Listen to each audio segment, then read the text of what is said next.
All right, so here I am sitting on the cruise, and there is no Dylyn D, Jerry Curls, aka Screech, because he decided to no-show. Here I am, keyboard warrior, saying I'm here, but I have no Dylyn D to interview. But I have somebody a little bit better. I'm going to go ahead and bring him on right now if he'll come and join me. It's none other than our fearless leader, Alex Red. And what's up, Gregg? Not much, sir. Good to see you again. Don't mind this. I kind of feel awkward. I'm going to sit down. But I'm all with that. Let's go ahead and have I'm a seat. overweight. Tough. So, yeah, I heard you talking about Dylyn D and no showing tonight. And it's funny you mentioned that because I just received a text message from a friend of mine that is wrestling at another show right now in Daytona, Florida. And it turns out Dylyn is working as a ref tonight at Go Wrestle in Daytona for Brothers in Arms title match, nonetheless. They got a title match up there too. Coincidence? I have many things I want to say, but I do want to address the Brothers in Arms Dylyn D situation at the last show. There were things that happened, especially what caught my eye was Dylyn hoisting Jason up on his shoulders and celebrating with the Brothers in Arms, and you of course left commentary and subsequently temporarily suspended Dylyn. Now, what does this situation tonight do for Dylyn and his future? That's tough to say, Gregg. I mean, I look at it like this.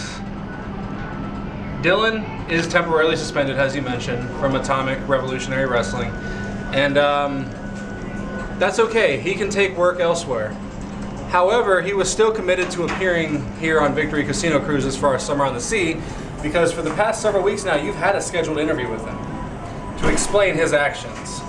And to me, in my opinion, that says that he has something to hide. There's something with Brothers in Arms and him, and I don't know if you've done any investigating work, but for me, I did a little bit of my own, and I saw that there's a promotion up in Georgia that Brothers in Arms, coincidentally enough, just won tag team gold from, with Dylyn D as the referee. I'm starting to see that there's a little too much coincidence here. I think Jason, in particular, from Brothers in Arms, is in Dylyn's pockets. Where do we go from here? That would be my next question. I'll tell you what, the next show we have coming up is Friday, July 27th at the Space Coast Convention Center in Cocoa, Florida. It's our second annual Star Spangled Slammer. And I think I need to start the show off with a big announcement on Dylyn's future. I think it's time to get the answers out there for the public. Everyone's been wondering, because you more than anyone has seen this, Gregg, that Dylyn has been on social media, Facebook Live, doing everything he can, dragging your name through the mud and making all these threats. I mean, how does that feel to you? I'm going to reverse this interview. How does that feel to you? You're an innocent commentator. You're the voice of Atomic Wrestling. And Dylyn, he brings your name through the mud, dude. Here's the thing, and a good point to bring up is Dylyn made the comment that I'm a radio broadcaster, not a broadcast journalist. Well, the thing I have to say to that, Dylyn, is a radio broadcaster is a broadcast journalist. He's not the smartest tool in the shed, and by tool I mean he's literally a tool. Or the sharpest. Or the smartest. Or sharpest. But with that being said, I've been called everything from, keyboard warrior, which, you know what, let's use that hashtag from now on, because I am hashtag keyboard warrior, because I said months ago that senior ref, that Dylyn D was up to no good with the way that matches were. I mean, our main event caliber matches involving the likes of Jesse Neal and James Storm, there was something there that to me didn't make sense. But that being said, drag my name through the mud all you want. What you did tonight, Dylyn, made you look worse than I could ever make you look. But you know what? We'll find out about your future July 27th. But real quick, I got to bring up the point that you're talking about, Dylyn. Here's the thing. What's up, man? You got to understand, not even a year ago, Dylyn D was sitting in the crowd at Atomic Wrestling, paying $20 to get into the show because he was just a fan in the crowd. I gave him an opportunity to ref for us as he started training at the Team Vision Dojo in Orlando, Florida, and he's concerned about wrestling for other promotions and more. He has no concern to save his job here with the company that gave him the opportunity. And I'm not gonna lie, it kind of feels like a stab in the back right there. I feel like he doesn't care. I feel like he's kind of a loose cannon at times, and that's coming from me. And like I said, July 27th, I'll have a decision at the start of the show. So tonight was supposed to be the opportunity for you, Dylyn, to give the audience the answers and to vindicate yourself, but you didn't do that. You showed your true colors. You showed everything that I've said over the last couple of months has been true. So July 27th, I can't wait to hear this announcement, Alex. Yeah. But that's July 27th. At the last show on the 25th of May at Malice and Mayhem, you sprung a huge announcement on what is formerly the Atomic Wrestling Entertainment crowd. And we are now known as Atomic Revolutionary Wrestling, or as I like to say, hashtag ARW. arrowing through the competition. So tell us a little bit, you made the announcement at the show, but tell us a little bit now in depth as to why that name change came about. So it's pretty simple. There's a douchebag promoter up in Virginia. Honestly, I don't even remember his name, and even if I did, it's not worth giving him the free promotion for on a channel that actually gets publicity.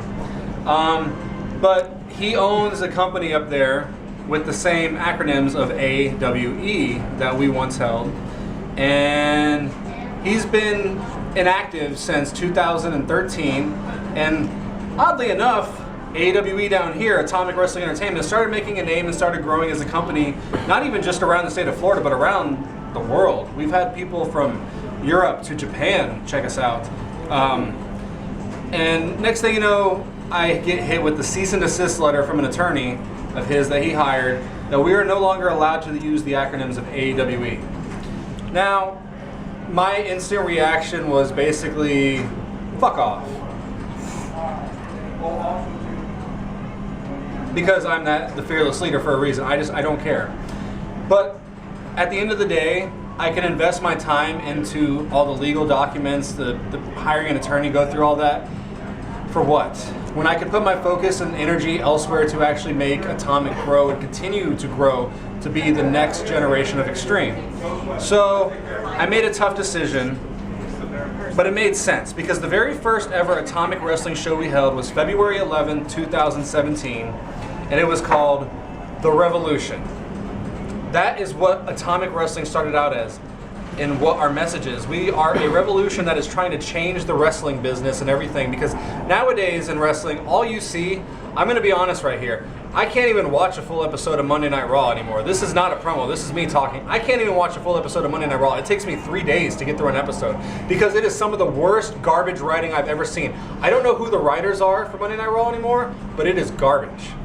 I'm seeing some great talent like Bobby Lashley and Sami Zayn, amazing, tremendous talent, being given some of the shittiest scripts I've ever seen in a garbage story, and it baffles me, and I'm getting ahead of myself. The thing is wrestling, the ratings have dropped. And there's reason for that. It's because they need new writers. They need to have attitude. I remember a time in wrestling, I grew up watching ECW in the Attitude Era. It was back when wrestling actually had balls. Nowadays, everybody's so concerned about, oh, I can't piss this person off. I'm afraid to do this. I'm afraid to touch this subject. This is professional wrestling. This is not ballet. Period. We get into it. I don't, because I don't wrestle. I just run the company. Wrestlers get into the ring, not entertainers. Wrestlers get into the ring, and they settle their differences in the squared circle of life. And that's what wrestling should be about. My point with all this is I'm trying to get wrestling to be, as Jesse Neal says, great again. There needs to be extreme. There needs to be intensity. There needs to be integrity. There needs to be something that defines professional wrestling. And that's been missing for years, sorry. And anyhow, the very first ever show was The Revolution, Atomic Wrestling Entertainment. So I thought for myself, why not change it? Atomic Revolutionary Wrestling. Because that's what we're doing. We're creating a revolution in wrestling. So there you go, Greg. There you have it. The name is awesome, and it floored everybody there because jaw dropping. And of course, you also announced at the May 25th show that Tommy Dreamer will be making his return to ARW in not only in a talent capacity, but also in backstage creative with you and the rest of the creative team. And then also coming in the next couple of months, Raven making his much anticipated return to ARW, working with the talent and all of that. What does it feel for you to have those two legends of ECW involved in your company? Speechless. I grew up, like I said, watching ECW. So to me, watching Raven and Tommy Dreamer as I grew up, and now being able to work with them and to help create a new product for the people out there, it's just speechless. Again, it's one hell of an opportunity, and I plan to listen to every single thing they say. Like, secretly, people don't know this, but I've been talking back and forth with Raven over the past several months, and he's been helping me with different creative ideas to make things make sense. And I think it's only right that he comes back in person, and it's an incredible oppority, Greg, and I can't wait. I can't wait to have Tommy Dreamer and Raven. Closing at 9 p.m. this evening. Buffet's closing, so as you can hear, it's about to be my time there. Your time is now. He's gonna go hit the food. July 26th. I'm gonna hit the food. That's He's right. gonna go hit the food. I'm gonna hit the food. I'm gonna eat the food. I'm gonna. Sorry. July 27th, the second annual Star Spangled Slammer at the Space Coast Convention Center. See you guys there. Be there.